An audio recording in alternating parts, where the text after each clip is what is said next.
Kalian mungkin berpikir tidak mungkin menjadi dua orang sekaligus. Iya. Aku Liana, tapi aku juga Kai. Bingung? Karena itu, aku menyarankan kalian melihat bagian satu dari ceritaku.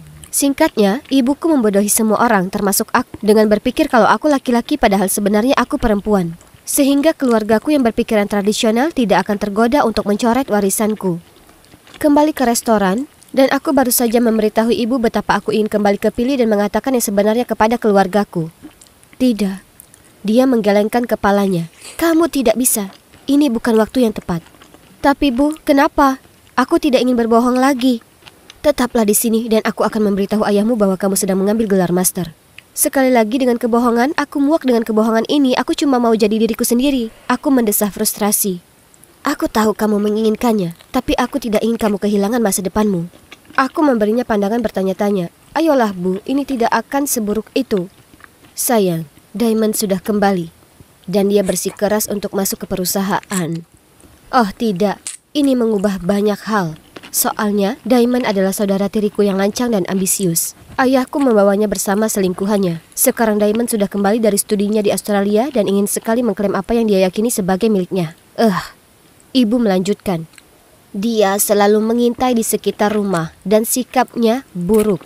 Hanya masalah waktu sebelum dia menolak untuk pergi.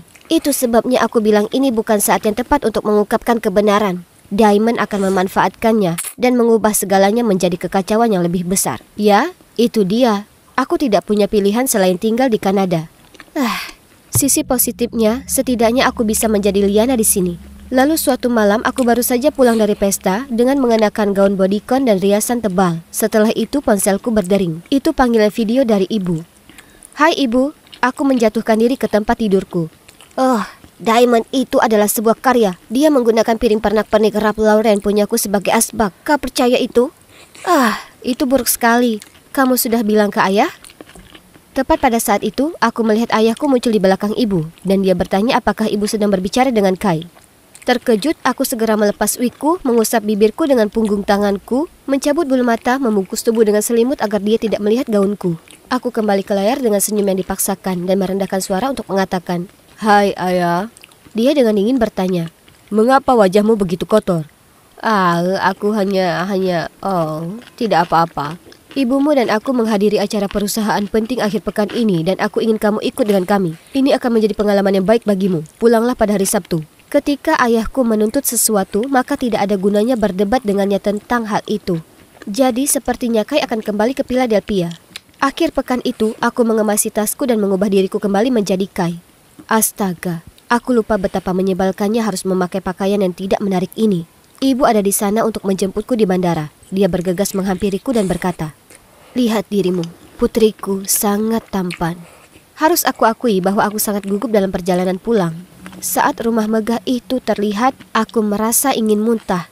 Sudah bertahun-tahun aku tidak menjadi Kai dengan baik. Bagaimana jika aku membuat kesalahan dan ayah tidak mengakui aku dan ibu? Ibu pasti merasakan apa yang aku rasakan saat dia meraih tanganku dan membawaku masuk.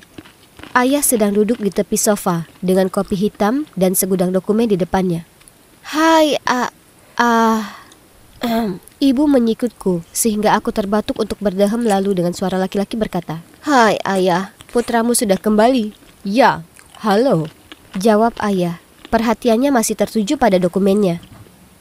Sepertinya dia tidak menyadari kesalahan suaraku.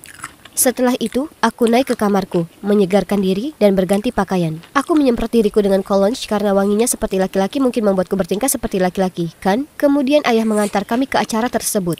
Dia tak henti-hentinya bercerita tentang orang-orang yang ingin dia buat terkesan dan kontrak-kontrak yang dia incar. Jadi tanpa pikir panjang, aku mengambil milik ibu dan mengeluarkan cermin kecil dan lipstiknya. Aku mencibir bibirku dan hendak memakainya ketika aku melihat ayah menatapku dari kaca spion.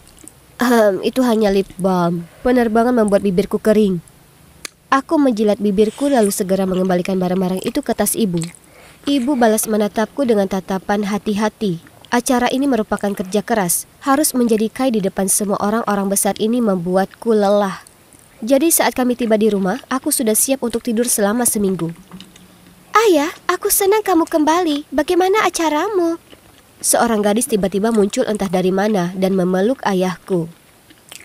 Oh, hai Nyonya Wilson. Dan kamu pasti saudara tiriku, Kai. Hai. Dia menyeringai.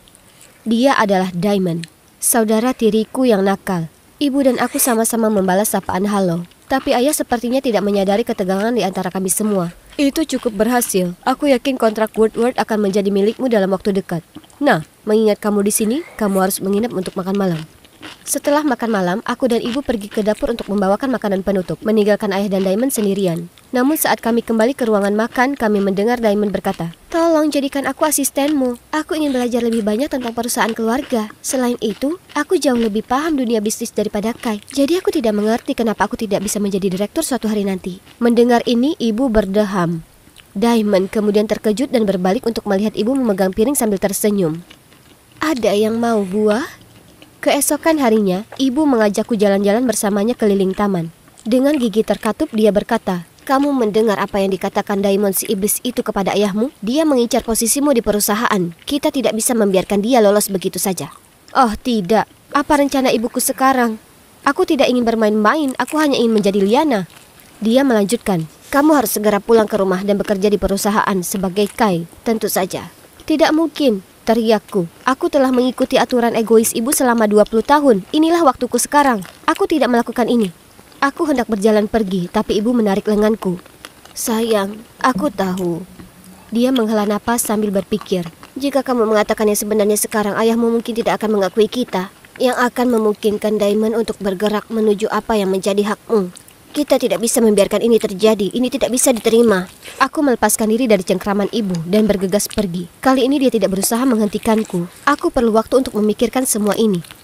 Aku tidak ingin menjadi Kai lagi, tapi aku juga tidak ingin kami kehilangan segalanya. Aku benar-benar benci melakukan hal ini. Tapi menurutku bukan hal yang tidak masuk akal jika ibu harus melakukan tindakan putus asa ini.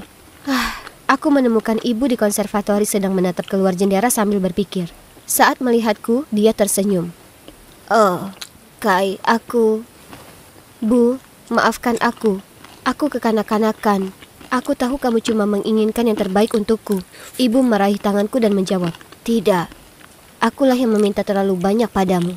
Aku sudah berpikir dan mungkin ada cara agar kamu bisa menjadi Kai dan Liana."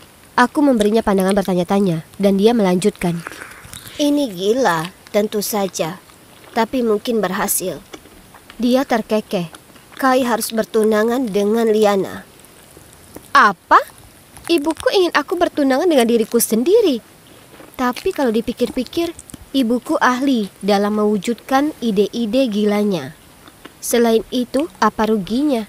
Nah, selain seluruh keluarga dan warisanku. Jadi keesokan harinya ketika aku sedang makan malam bersama orang tua dan kakek nenekku, aku berdiri dan mengumumkan, "Ada sesuatu yang ingin aku sampaikan. Aku punya tunangan, Liana. Dia cerdas, cantik, berpendidikan tinggi, dan kalian semua pasti akan mencintainya. Kami berencana menikah setelah aku menyelesaikan gelar masterku."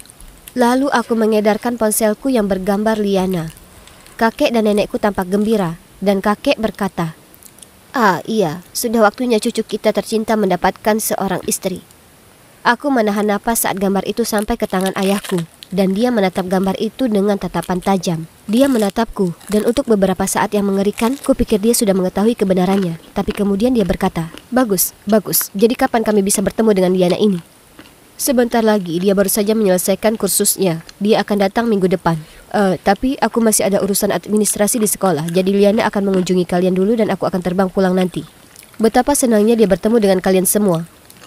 "Oh, aku tak sabar menunggu, sayang. Dia tampak seperti wanita muda yang cantik." Nenekku terlihat sangat bahagia. Lalu aku melanjutkan, "Ya, nenek benar. Dan dia memang cantik." Aku menoleh ke ayah. "Liana sedang mencari tempat magang. Alangkah baiknya jika dia bisa mendapat tempat di perusahaan kita, karena dia harus belajar tentang perusahaan keluarga kita cepat atau lambat. Kan ayah?" Dia tampak senang saat menjawab, "Baiklah, bawa saja dia kemari." Jadi rencana gila terbaru ibu sepertinya berhasil. Setelah pengumumanku, aku tinggal di rumah beberapa hari lagi sebagai Kai, dan aku terbang kembali ke Kanada mengemasi barang-barangku, dan kembali sebagai Liana. Phew, ini melelahkan. Berjalan ke dalam rumah dengan semua mata tertuju padaku sungguh menakutkan. Tapi semua orang bergegas mendekat dan menyapaku, bahkan Diamond. Ibu bergandengan tangan denganku. "Sayang, rumah kita punya banyak kamar tamu. Kamu harus tinggal di sini." Aku bersikeras. Kita semua adalah keluarga sekarang, ya kan? Silakan anggap seperti rumah sendiri. Sambil tersenyum aku menjawab, terima kasih Nyonya Wilson, itu akan sangat menyenangkan. Tiba-tiba Diamond menyela.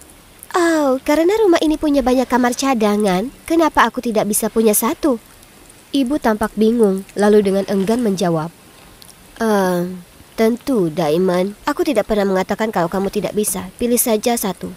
Ini bukan bagian dari rencananya, tapi baiklah, aku tidak takut padanya. Ibu kemudian membawaku ke kamarku dan terus mengingatkanku untuk ekstra hati-hati karena Diamond selalu siaga 24/7. Pada suatu kesempatan, aku sedang membaca di dekat jendela perpustakaan rumah kami ketika Diamond melenggang masuk dan menarik buku itu dariku.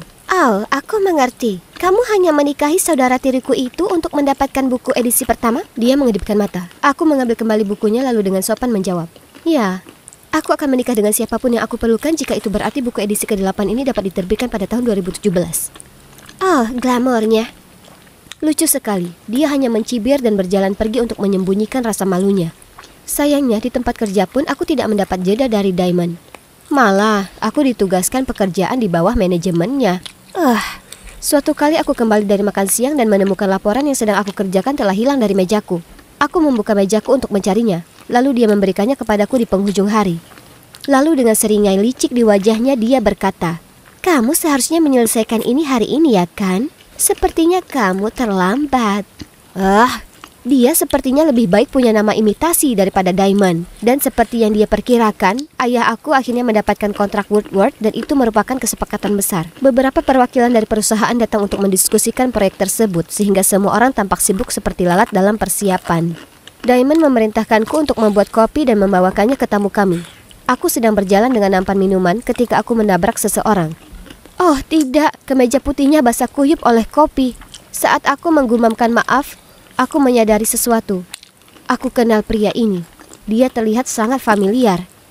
Itu Kevin, teman sekolahku dulu. Wow, dia sudah banyak berubah, tapi itu pasti dia. Aku akan mengenalinya dimanapun. Tapi sepertinya dia tidak mengenaliku. Dan menurutku itu bukan hal yang mengejutkan karena aku berpakaian seperti perempuan. Aku ingin tahu apa yang dia lakukan di sini.